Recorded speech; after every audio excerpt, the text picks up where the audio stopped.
ายดีทุกท่านยินดีต้อนรับท่านเข้าสู่รายการท่องเที่ยวทั่วลาวพบกันในทุกแรงวันศุกร์เวลา5:40 5:45 นาที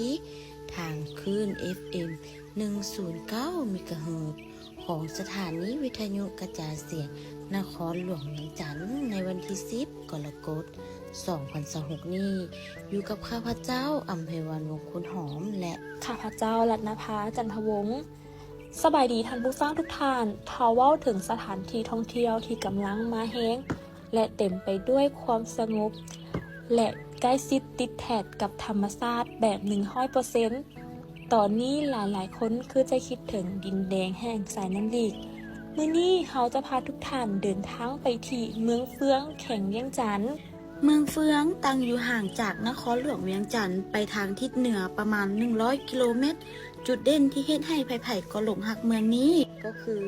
สายน้ำลีกที่ไหลผ่านท่ามกลางภูเขาหินปูนที่ตั้งสง่า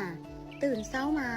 ท่านจะได้สัมผัสกับสายหมอกบางๆที่ลอยอยู่ผิวน้ำเป็นภาพที่งดงามคือกับหุบแต้มเลยเนาะรัตนภาแม่นแล้วและกิจกรรมไฮไลท์ที่ห้ามพลาดก็คือการตักบาตรแคมป์น้ำในยามเช้าพ่อแม่ประชาชนและนักท่องเที่ยวจะพากันมานั่งรอถ่ายอยู่เทิงแพแล้วมีพระสงฆ์เหล่าเฮียมารับบิณฑบาตมันเป็นภาพวัฒนธรรมที่งดงามและอิ่มบุญไปพร้อมๆกันเลยนอกจากนี้อยู่เมืองเฟืองก็ยังมีกิจกรรมล่องแพนั่งชมวิวกินอาหารพื้นเมืองสดๆจากธรรมชาติเช่น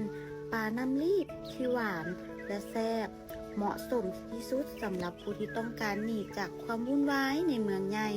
มาเพิ่มพลังกายและพลังใจสำหรับไผ่ที่มีแผนจะไปเที่ยวก็สามารถเดินทางไปได้ตลอดทั้งปีเลยเด้อแต่ละฤดูก็จะมีความงามที่แตกต่างกันออกไปถ้าไผ่ไปแล้วก็อย่าลืมเอารูปงามๆมาอวดพวกเขาเด้อ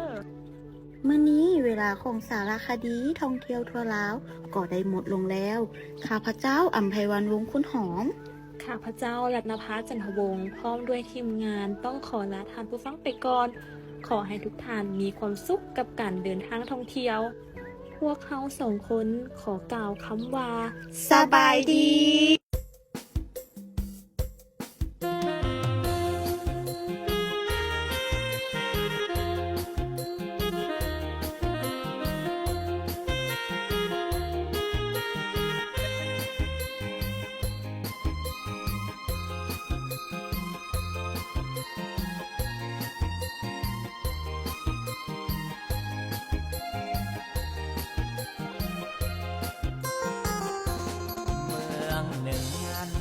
เป็นเมืองที่ลือกระเดืองมีน้ำสามเหมือนเมืองเฟืองลือจนเฟืองทั่วแดนอาณาจึงแม้นเป็นเมืองอยู่ตามห้อมหูห้อมผาก็ยังสดสวยงามตาดังเทวาสวรรค์สรรสร้าง30,000 ปีเป็นเมืองฟุ้งซ่อนฝันไฟทิวทัศน์ก็งามจับใจวิไลไปทั่วทุกทิศทางหากใครได้เห็นก็เว้นหัวใจเว้นว่า